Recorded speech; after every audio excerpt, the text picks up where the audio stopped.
Colour లో కనిపిస్తోంది. కానీ సెంట్రల్ ఢిల్లీలో మాత్రం ఆమ్ ఆద్మీ పార్టీ హవా కనిపిస్తుంది. సెంట్రల్ ఢిల్లీలోను నార్త్ ఈస్ట్ వైపు కూడా ఆమ్ ఆద్మీ పార్టీ హవాని మనకి కనిపిస్తోంది.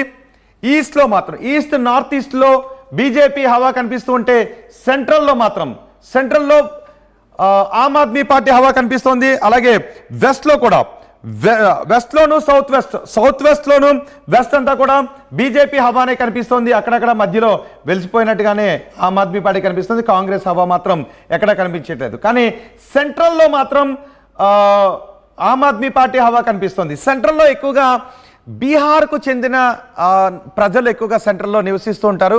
సో అక్కడ మాత్రం ఆమ్ ఆద్మీ పార్టీ హవా మనకి కొనసాగిస్తోంది.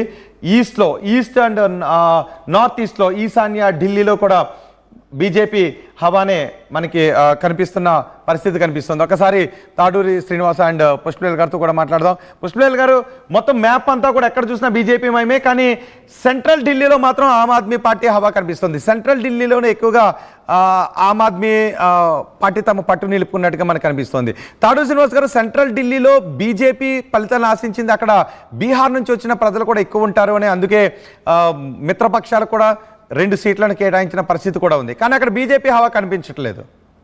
ఇప్పుడు ఒకటి కాంగ్రెస్ పాలసీ డెఫినెట్ గా నేను చెప్పాను కదా, కాంప్రహెన్సివ్. నాట్ ఓన్లీ ఢిల్లీ ఆ రకంగా కాదు, మొత్తం దేశమే కాషాయ మ్యాప్ గా మారిపోతా ఉంది ఇండియా.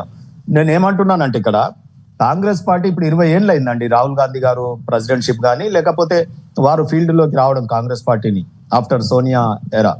సో ఎక్కడ సక్సెస్ రేటు కనిపించింది చెప్పండి 20 ఏళ్లలో?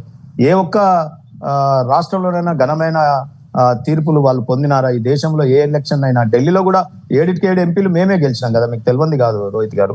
సో అదే రకంగా రాహుల్ గాంధీ పదే ఈ రోజు రాజ్యాంగం పట్టుకొని తిరగాల్సిన అవసరం పుస్తకాలు ఎవరికి వస్తుంది? దాంట్లో ఉన్నాయి గట్టిగా బట్టి కొట్టక చదవక ఆర్టికల్స్ తెలియని వాళ్ళు, యాక్ట్ పట్టుకున్న వాళ్ళు ఇమీడియట్ జేబులో పెట్టుకొని తిరుగుతారు.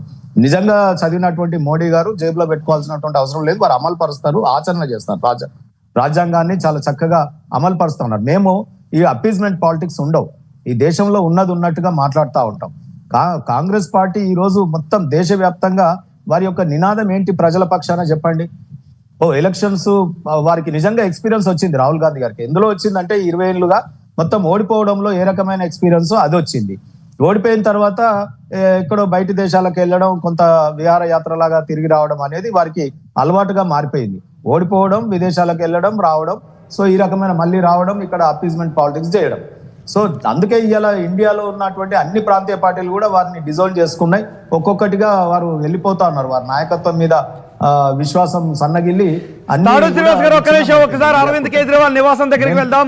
అరవింద్ కేజ్రీవాల్ నివాసం దగ్గర నుంచి కొన్ని దృశ్యాలు మనకు వస్తున్నాయి. అరవింద్ కేజ్రీవాల్ నివాసం దగ్గర కొంత బాధాకర వాతావరణమే కనిపిస్తుంది.